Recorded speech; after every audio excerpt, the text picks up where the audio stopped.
Meskipun konteksnya ini yang bicara Cak Nun, sasaran tembaknya adalah Pak Jokowi, Pak Antonio Salim, Pak Luhut Binsar Panjaitan, tetapi ini merupakan ujian bagi kita semua.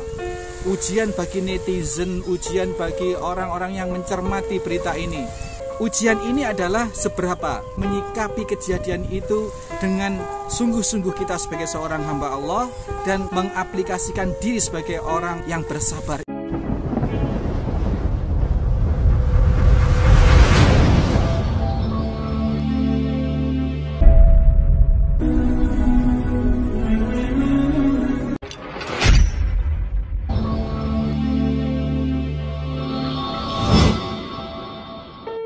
Assalamualaikum warahmatullahi wabarakatuh.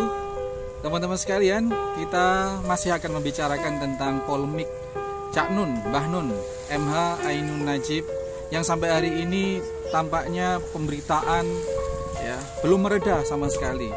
Bahkan semakin terpanas-panasi oleh pihak yang pro maupun yang kontra.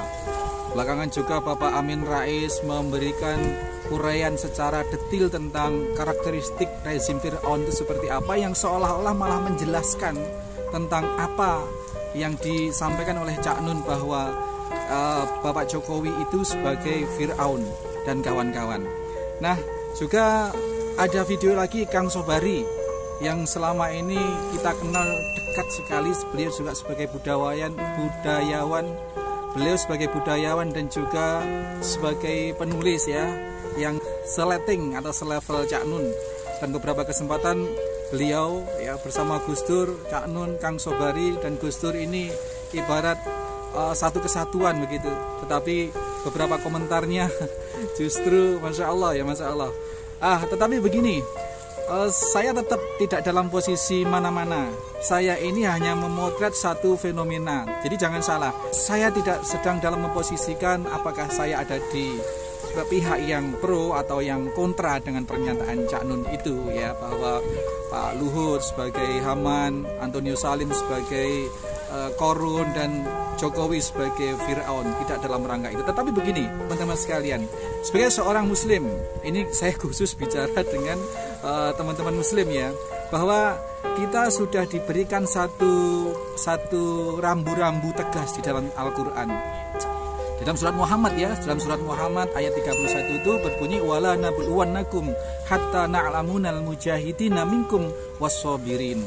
Sungguh benar-benar aku akan menguji kalian semua dalam rangka aku mengetahui siapa di antara kalian yang bersungguh-sungguh dan bersabar gitu. Nah, fenomena Cak Nun ini, bagaimana Cak Nun kemudian mengungkapkan kata-kata yang sangat kontroversial yang mengundang reaksi, baik reaksi dari orang-orang yang selama ini memang sudah a priori dengan Cak Nun dan sepak terjangnya, maupun orang-orang yang selama ini kelihatannya sejalan dengan Cak Nun, tapi pernyataan-pernyataannya justru memojokkan Cak Nun gitu. Nah, termasuk ini semua adalah merupakan bagian dari ujian bagi setiap kita. Kami akan uji terhadap diri kalian sendiri, begitu.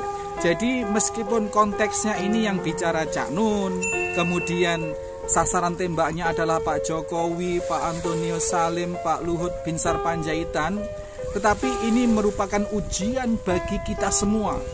Ujian bagi netizen, ujian bagi orang-orang yang mencermati berita ini. Nah, ujian ini adalah seberapa kita menyikapi fenomena, menyikapi kejadian itu dengan sungguh-sungguh kita sebagai seorang hamba Allah, dan bagaimana kita mengaplikasikan diri sebagai hamba yang bersabar. Itu saja sebenarnya. Ketika konsep ini telah kita pahami, maka insya Allah kita akan bisa mendudukkan saya sebagai siapa, saya sebagai apa, bagi masing-masing kita Anda sebagai siapa, sebagai apa, dan layaknya berkomentar seperti apa. Layak komentar atau tidak, perlu berkomentar atau tidak, dan kalau berkomentar perlu dipublis atau tidak, isi komentarnya bagaimana, ini juga harus melalui pertimbangan-pertimbangan spiritual pertimbangan dalam kontrol bahwa kita harus tampil, harus eksis sebagai hamba yang bersabar dan hamba yang bersungguh-sungguh. Karena kejanggalan yang diucapkan Cak Nun itu adalah sesungguhnya ujian bagi masing-masing kita, siapapun. Bahkan orang yang tidak kenal dengan Cak Nun, bahkan orang yang tidak pernah berinteraksi langsung dengan Pak Jokowi, dengan Pak Luhut, dengan Bapak Antonius Salim, semua merupakan ujian bagi kita. Nah, ketika kita sudah menyadari bahwa ini adalah ujian, maka pernyataan kita, sikap kita, ucapan kita yang kita share, yang kita publis maupun yang tidak kita publis, semuanya insya Allah akan terukur dalam rambu-rambu kesungguhan sebagai hamba Allah yang baik dan kesabaran. Itu saja. Maka saya tidak heran plus ngelus dada ketika ada budayawan yang juga menyatakan nyinyir, baik menyinyirin Pak Jokowinya, baik menyinyirinnya Cak Nunnya dari peristiwa ini loh ya. Ada juga orang yang mengaku sudah lama bersama-sama dengan Cak Nun, yang sekarang sudah menjadi Gus terkenal misalkan, tetapi komentar-komentarnya ini tidak menunjukkan kebesaran jiwanya, justru menyeburkan diri dalam kedangkalan berpikir dan bersikap. Terlepas itu yang dinyinyiri Cak Nunnya atau yang dinyinyiri Pak Jokowinya, saya tidak masuk ke wilayah person-person ya, tetapi saya hanya melihat, dan itu semua merupakan kewajaran bagi saya.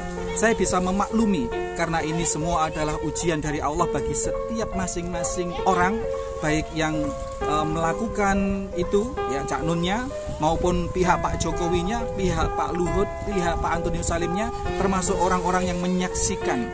Semua diuji oleh Allah untuk bersikap, untuk berbicara, untuk menentukan apa yang harus ditentukan dengan tepat sesuai dengan rambu-rambu. Wala nabluwannakum hatta na'lamunal mujahidina minkum wassabirin. Anda yang belum ikut-ikutan, berkomentar baik nyinyir kepada A kemudian kepada B, ingat ucapan yang kita lontarkan, kata-kata yang kita kemukakan merupakan cerminan dari warna hati kita. Jelas itu ya, jelas. A.A. Gim dulu pernah menyatakan ya, analogi yang sedemikian mudah dicerna. Ceret itu, ketel itu hanya akan mengeluarkan isinya. Kalau ketel atau ceret itu isinya kopi, maka yang keluar kopi. Kalau yang isinya teh, maka yang keluar teh. Maka apa komentar Anda? Apa nyinyiran Anda? Baik yang membela maupun yang menghujat Cak Nun, atau yang membela maupun yang menghujat Pak Jokowi, ini merupakan cerminan isi hati Anda. Nah, saya tidak dalam rangka benci juga dengan orang-orang yang nyinyir ya, yang nyinyir terhadap siapapun, tetapi ini kita dudukkan persoalannya agar Anda bisa lebih memiliki pegangan untuk bagaimana kemudian kalau berkomentar, kalau bersikap, kemudian kalau bertindak. Nah, ini termasuk di dalam thumbnail video ini saya cantumkan seberapa nyinyirnya seseorang sehingga membuat gambar thumbnail yang Cak Nun sudah pakai baju orange, sudah diapit oleh polisi, dan judulnya sudah sedemikian. Ini subhanallah ya. Ini menunjukkan bahwa yang membuat ini adalah memiliki sifat sudah tidak objektif lagi. Sudah sifat hasad yang timbul di situ. Ini terlepas bahwa saya ada di pihak siapa. Sekali lagi dari video pertama tentang Cak Nun bahwa hukuman Cak Nun harus disegerakan. Allah mensegerakan hukuman Cak Nun, itu video yang lalu, bahwa nyinyiran, hujatan orang ini sudah merupakan hukuman di antara hukuman-hukuman yang diterima di dunia. Kalaupun harus diproses secara hukum, Pak Jokowi atau yang bersangkutan 3 orang itu menuntut, karena yang bisa menuntut secara hukum hanya bertiga itu, hanya 1 di antara 3 atau ketiga-tiganya, karena ini termasuk delik aduan ya, delik aduan. Sehingga siapapun yang menuntut, kalau undang-undang di Indonesia ini ditegakkan, maka polisi tidak akan memproses kecuali yang menuntut adalah korban. Kalau ini dianggap pencemaran nama baik ya, maka yang merasa dicemarkan itulah yang berhak melaporkan dan laporannya sah untuk diproses. Jadi teman-teman sekalian yang masih sebagai penonton terutama ya, kalau sudah berkomentar, sudah nyinyir, sudah mengolok-olok, itu saya rasa sudah memang dari hatinya sudah seperti itu, sehingga kalaupun ada video seperti ini yang mengingatkan seperti ini, yang mengomentari seperti ini, itu pasti akan lebih parah gonggongannya, akan lebih parah nada pedasnya akan makin parah. Jadi Anda tenang-tenang saja yang masih dalam posisi netral, dalam arti netral, terkontrol dalam ucapan, terkontrol dalam sikap, terkontrol dalam tindakan. Kalaupun mau melapor, ingat siapa Anda, posisi apa Anda, apakah Anda sebagai korban? Kalau bukan, insya Allah akan sia-sia.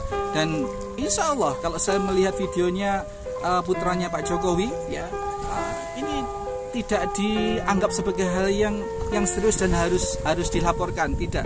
Nah, kalau dari korbannya sudah seperti itu, berarti ini termasuk dalam wilayah dari sisi korban. Dalam hal ini kalau dianggap korban, Pak Jokowi dan keluarganya, Pak Luhut dan keluarganya, Pak Antoni Salim dan keluarganya, ini akan terekod di dalam surat 47 tadi itu, surat Muhammad ayat 31. Ya, sedang menjalani proses bagaimana menempatkan diri dalam kesabaran dan kesungguhan sebagai hamba Allah Subhanahu wa taala bagi yang muslim, ya. Kalau bagi yang non muslim mungkin Pak Luhut bagi Tuhannya dan seterusnya. Ini nilai-nilai humanisme yang didasarkan oleh nilai-nilai religius yang memang kalau dipraktekkan akan terjadi keserasian alam semesta, keserasian bagi semuanya, sehingga alam ini akan indah seterusnya, dan alam ini akan serasi, berjalan, mengalir sebagaimana yang Allah kehendaki, ya. Secara syariahnya Allah menghendaki kebaikan. Manusia dilarang membuat kerusakan di muka bumi. Manusia dibimbing kalau mendapatkan cemoohan harus demikian. Manusia dibimbing kalau tidak suka dengan orang harusnya demikian. Ini kehendak syariah, kehendak normatif dari Allah Subhanahu wa taala. Adapun ada pihak yang kemudian iblis berkhianat, iblis durhaka, ini adalah kehendak kauniyah. Allah sengaja ciptakan itu dan statusnya tetap saja namanya iblis, berdosa. Kalau hinaan, celaan itu statusnya juga sama, tetap berdosa, tetapi itu tidak luput dari kehendak Allah secara kauniyah. Maka kalau kita sudah sampai ke sana frame berpikirnya, maka kita tidak akan membenci siapapun yang sedang berbuat salah, tidak akan menghujat siapapun yang sedang berada dalam kesesatan. Yang ada kita hanya mendoakan bagi orang-orang yang sedang tidak benar, mudah-mudahan Allah beri petunjuk, mudah-mudahan Allah beri hidayah, diberi taufik, kekuatan untuk menjadi lebih baik dan kelak sama-sama masuk surga bersama kita semua. Amin, Allahumma amin. Demikian, billahi taufik wal hidayah wa firidha wal inayah. Assalamualaikum warahmatullahi wabarakatuh.